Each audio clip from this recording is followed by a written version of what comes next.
सो आज हम पढ़ने वाले हैं Bhagavad Gita chapter 10 the opulence of the absolute के श्लोक नंबर 9। रोज की तरह पहले मैं संस्कृत में श्लोक को पढ़ूंगी, उसके इंग्लिश ट्रांसलेशन को देखेंगे और मीनिंग को समझेंगे। तो चलिए शुरू करते हैं। मच्चिन्ता मदगता प्रणाबोधयन्तः परस्परां कथायन्ताश्च मम नित्यां तुष्यन्ति च रमन्ति च।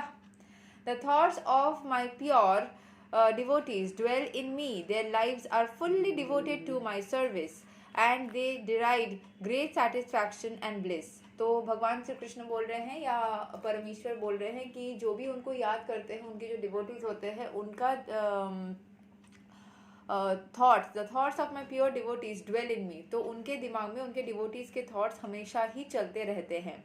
And their lives are fully devoted to my service. उनके जो जीवन है, जो डिवोटीज का जीवन है, वो पूरे पूरे भगवान के ऊपर ही समर्पित रहता है। And they derive great satisfaction and bliss. और उनको इसी काम में, भगवान की सेवा करते करते बहुत ही ज़्यादा ब्लिस मिलता है, सेटिस्फैक्शन मिलता है, खुशी मिलती है।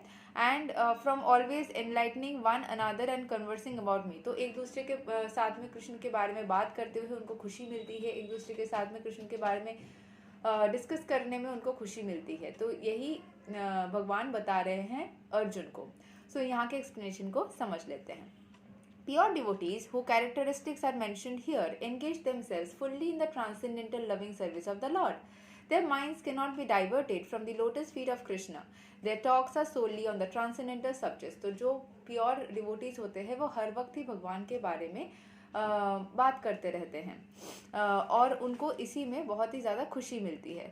The symptoms of the pure devotees are described in this verse specifically. Devotees of the Supreme Lord are 24 hours daily engaged in glorifying the qualities and pastimes of the Supreme Lord.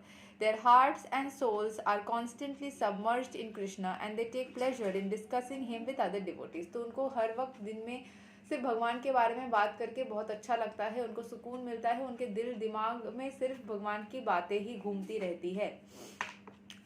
In the preliminary stage of devotional service, they relish the transcendental pleasure from the service itself, and in the mature stage, they are actually situated in love of God.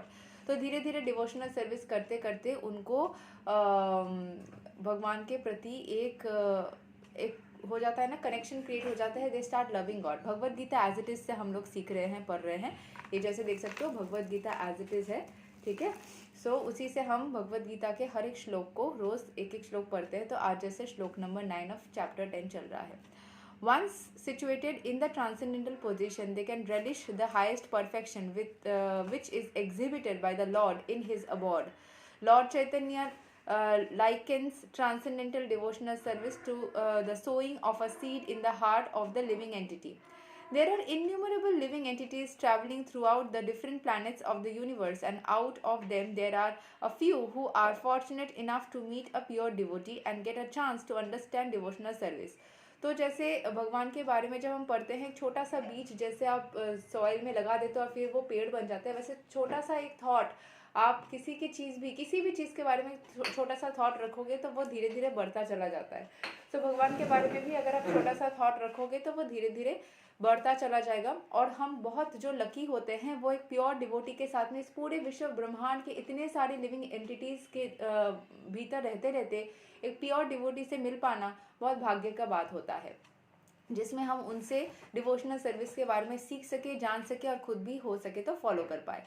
The devotional service is just like a seed, and if it is sown in the heart of the living entity, it grows and goes on hearing and chanting, just like water देना, धूप देना, air देना, वैसे ही उसी भगवान के बारे में सुनते रहना, चैंटिंग करना, हरे कृष्ण कृष्ण कृष्ण हरे हरे, हरे Ram Ram Ram Hare Hare.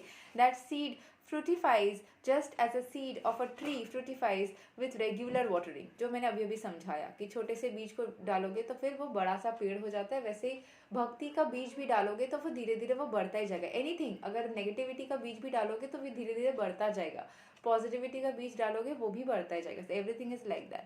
The spiritual plant of devotional service gradually grows and grows until it penetrates the covering of the material universe and enters into the Brahma Jyoti effulgence in the spiritual sky. तो बढ़ते बढ़ते वो पूरा इतना ज़्यादा बढ़ जाता है आपकी भक्ति कि पूरे यूनिवर्स को, पूरे कायनात को पता चल जाती है कि आपकी भक्ति इस लेवल की है. In the spiritual sky also, that plant grows more and more until it reaches the highest planet, which is called Golaka Vrindavana, the supreme planet of Krishna.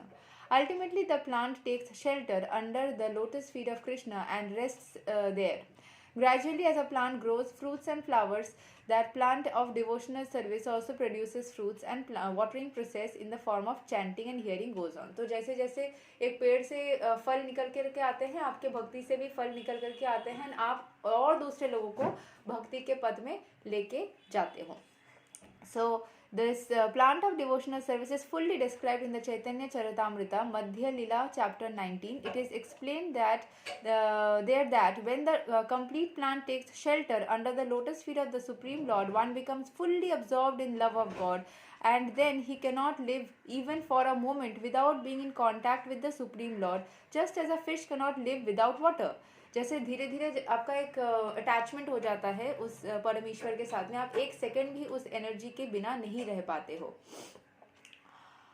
In such state, the devotee actually attains the transcendental qualities in contact with the Supreme Lord. तो उस परमेश्वर के सानिध्य में रहते रहते आप भी थोड़ा परमेश्वर जैसे ही बन जाते हो. जैसे मैंने जय किशोरी जी के एक वीडियो में देखा था, जो मैंने पहले भी एक श्लोक पढ़ते पढ़ते बोला था. उन्होंने बोला था कि जैसे भगवान को जब किसी भक्त के प्रति प्रेम होता है तो वो उस भक्त को अपने जैसे बना देते हैं. जैसे कि उदय, जो उनके परम प्रिय मित्र थे, वो उनको अचानक से देखने से भगवान श्री कृष्ण लगता था. तो जब भगवान को किसी के प्रति प्रेम होता है तो वो इंसान भगवान जैसा प्रतीत होना लग जाता है.